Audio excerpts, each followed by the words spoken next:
백기종 전 수서경찰서 강력팀장과 함께합니다. 백탐정. 네. 안녕하십니까. 안녕하십니까. 네. 네. 요즘 뭐 장안의 화제입니다. 백탐정. 네. 첫 번째로 중고차 사기가 발생한다고 네. 하는데 사회 초년생 잘 모를 거예요. 우리 네네. 사회가 어떻게 네. 돌아가는지.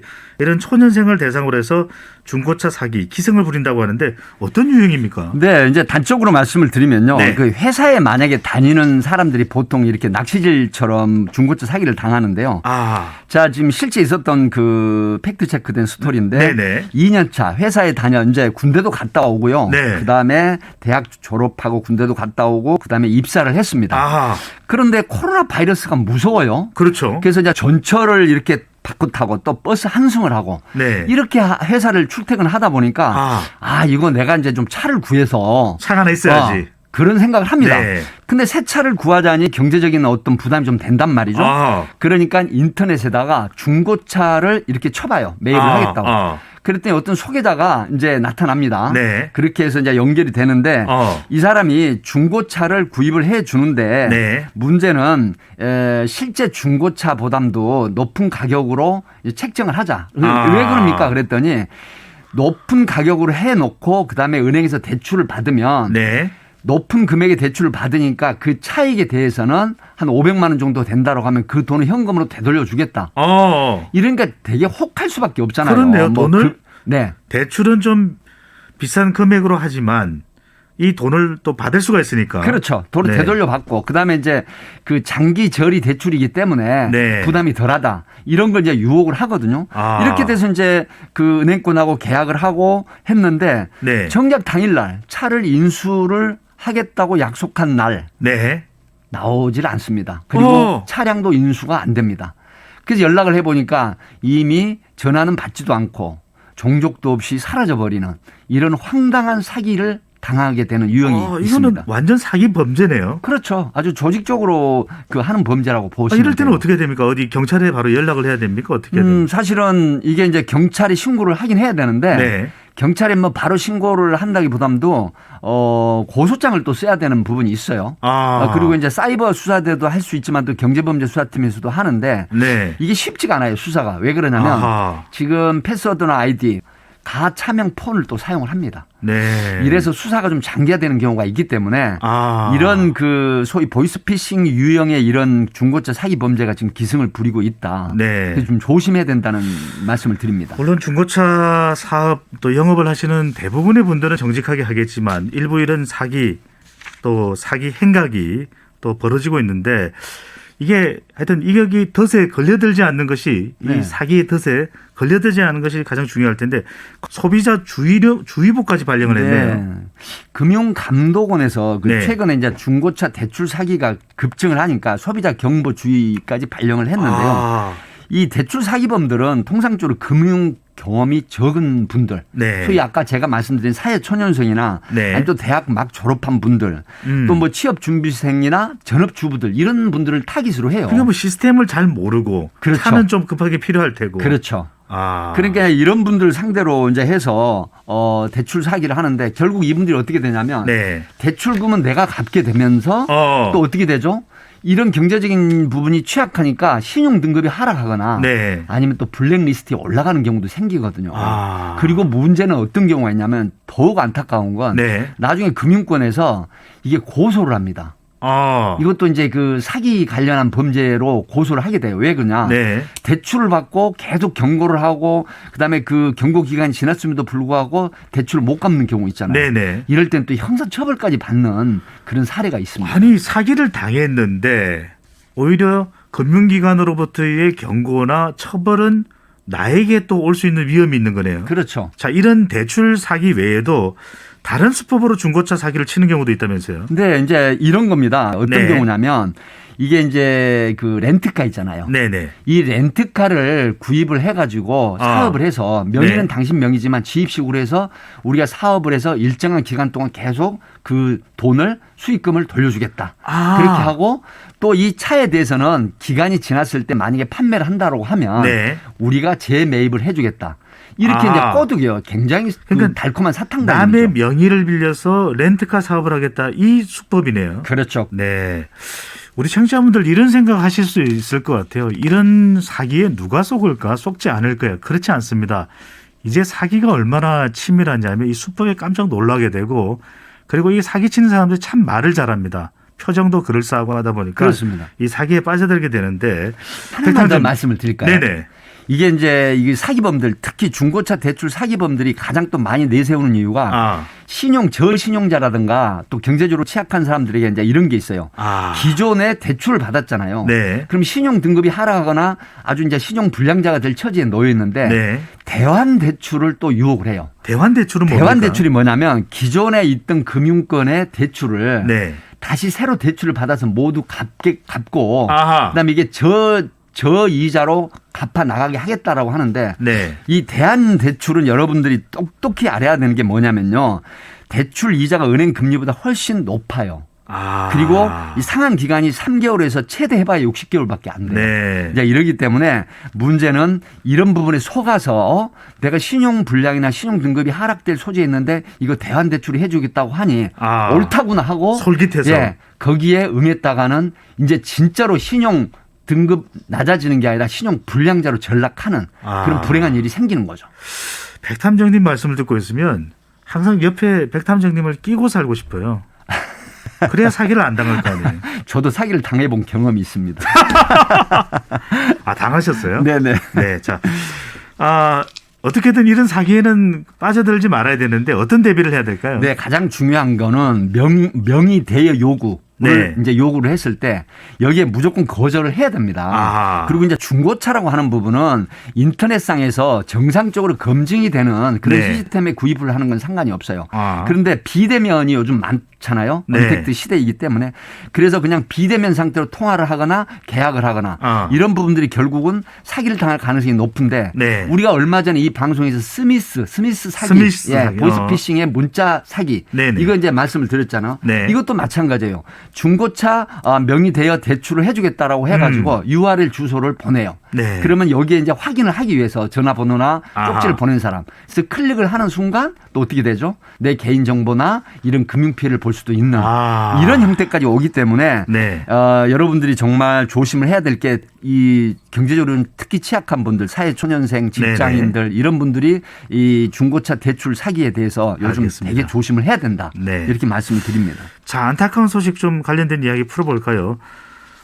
분당의 한 고등학교 3학년생이 숨진 채 발견이 됐는데 타살 정황은 없다면서요? 네. 22일 날 오후에 학교를 마치고 서영구 김희성 군이 이제 네, 하교를 합니다. 네. 분당에.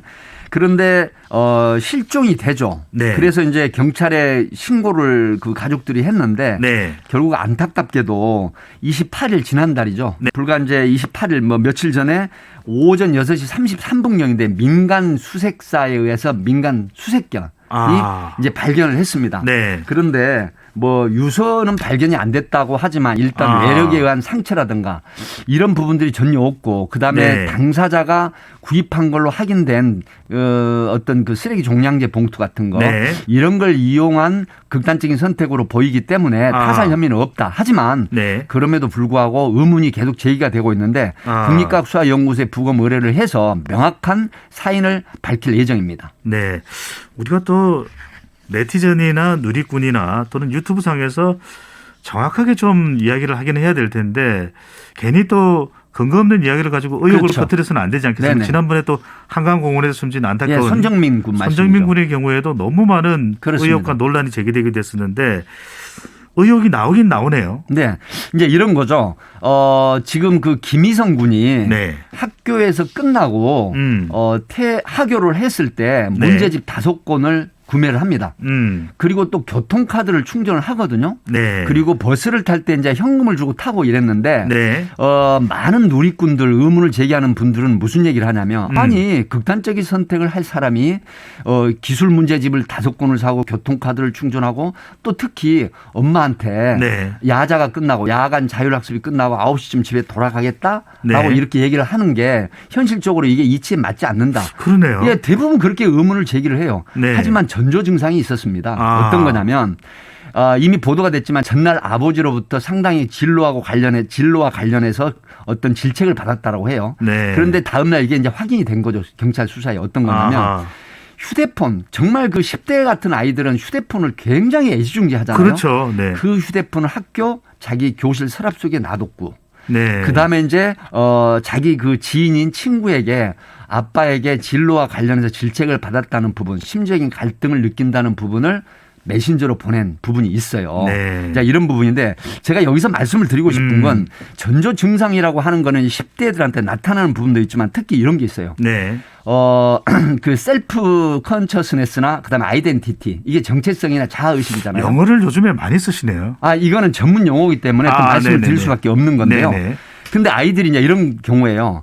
학교에서 휴대폰을 놔두고 나올 때는 이미 심리적 갈등을 겪었습니다. 아하. 근데 문제집을 구입을 하고 네. 교통카드를 충전할 때는 또 심적인 갈등이 어떤 거냐면 내가 나쁜 생각을 해서는 안 돼. 아하. 그럼에도 불구하고 자기가 현금을 내고 버스를 탄 건 왜 그랬을까요? 교통카드가 있음에도. 이건 내가 어떤 극단적인 선택을 할 생각을 굉장히 갈등을 했다는 거죠. 네. 결국은 버스를 타고 새마을 연수원 옆에 내려서 네. 그다음에 정상에 가까운 야산을 올라간 한적한 거예요. 곳으로 갔다는 그렇죠. 거네요. 네. 그렇게 돼서 결국 그 쓰레기 종량제를 구입한 것도 확인이 됐거든요. 그걸 이용해서 극단적인 선택을 했다고 하는 부분인데 네. 이 10대들 아이들은 이런 부분에서 시간상으로 두문두문 굉장히 어떤 정체성이나 자아식에 대한 갈등을 겪어요. 그래서 왔다 갔다 하는군요. 무너져 내립니다. 네. 그래서 이런 어떤 그 일반적인 사항만 가지고 극단적인 선택을 했다라고 의문을 제기하는 건 너무 이 아이들의 심리를 모른다라는 거죠. 이런 상황과 관련해서 조금 더 구체적으로 들어가 보겠습니다. 백탐정님, 네. 실종 신고를 하는 경우에는 바로 접수가 안 된다는데 그건 뭐 때문입니까? 예, 이제 이 실종 신고에 대해서 좀 굉장히 좋은 그 말씀을 해주셨는데요. 네네. 1년에 지금 실종 신고가 얼마 안 되시는지 혹시 모르시죠? 몰라요. 1년에 약 10만 건 실종 신고가 돼요. 와. 그리고요, 최종적으로 찾지를 못하고 소재를 발견하지 못한 게 10,000건 정도 되는데 이제 이 중에 가장 마지막으로는 약 300에서 400명 정도가 네. 변사자로 발견이 돼요. 굉장히 그 심각한 문제이거든요. 이거는 경찰청 그 통계이기 때문에 정확한 네네. 건데요. 지금 이제 어떤 경우가 있냐면 왜 실종 신고를 곧바로 수사로 전화를 하지 않고 접수를 쉽게 받지 않냐면 네. 굉장히 많은 경찰력이 소요가 됩니다. 그다음에 뭐가 있냐면 범죄 관련 혐의로 판단을 하게 될 때는 전문 수사 인력이 투입이 되고요. 네. 그다음에 한번 보세요. 수색 경력 동원되죠. 수색 드론, 네. 헬기, 그다음에 이제 민간사라든가 또 통신 CCTV 블랙박스. 제가 다 이렇게 말씀 못 드리는 그런 수사 인력이나 장비라든가 시간 경비 예산이 엄청 소요가 되거든요. 네. 그래서 국민이 실종이 됐다라고 했을 때는 이만큼 소요가 되기 때문에 또 한 가지 이유가 있어요. 어떤 거냐면 사실 악용하는 사례가 있어요. 그러니까 가족 간에 보통 실종 신고를 하지 않습니까? 네. 가족 이해 신고를 하는 경우도 있지만 그런데 이걸 왜 악용을 하냐? 종중 간의 재산 문제. 네. 그다음에 어떤 집안의 갈등 문제, 또 유산 상속 문제, 네. 그다음에 이제 그 어머니나 아버지를 모셔야 된다고 하는 이런 갈등이 일어나면서 그냥 소식도 끊어버리고 그다음에 연락처라든가 이런 걸 다 끊어버려요. 허위 신고네요. 그렇게 되면서 이 사람을 찾고자 하는 의미로 경찰에다 우리 가족 누군가가 실종이 됐다고 신고를 하는 경우가 있어요.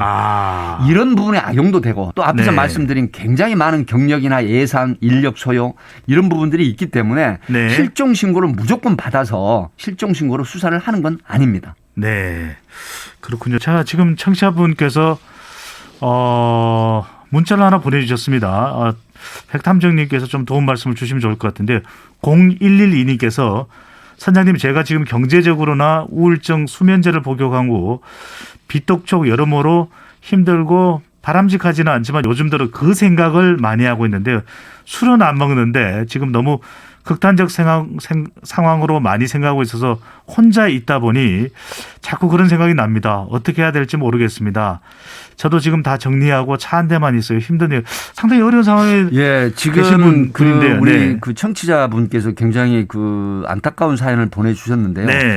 절대로요. 어떤 그 불행한 생각을 하시면 안 됩니다. 왜 그러냐면 세상은 결코 힘들고 어렵지만 않거든요. 이런 부분이 있을 때는 반드시 가까운 지인이 아니면 국가기관에서 만들어 놓은 단체도 있고 또 NGO 단체도 있습니다. 네. 이분들하고 상담을 하시고요. 아하. 정 만약에 그 힘드시면 제가 직접 상담을 해드리겠습니다. 그래서 네. 나중에 방송 끝나고 전화 주시면 제 전화번호를 알려드릴 거거든요. 절대로 힘을 내시고요. 그다음에 우울증이라고 하는 부분은 스스로 이겨낼 수 있는 부분을 제가 노하우로 알려드리겠습니다. 네. 가장 큰 거는 경제적인 부분이겠지만 이 부분도 충분히 넘어갈 수 있는 방법을 제가 안내해드리겠습니다. 힘내십시오. 알겠습니다. 자, 힘내라는 말씀을 백 탐정님께서 주셨습니다. 백기종 탐정님 감사합니다. 감사합니다.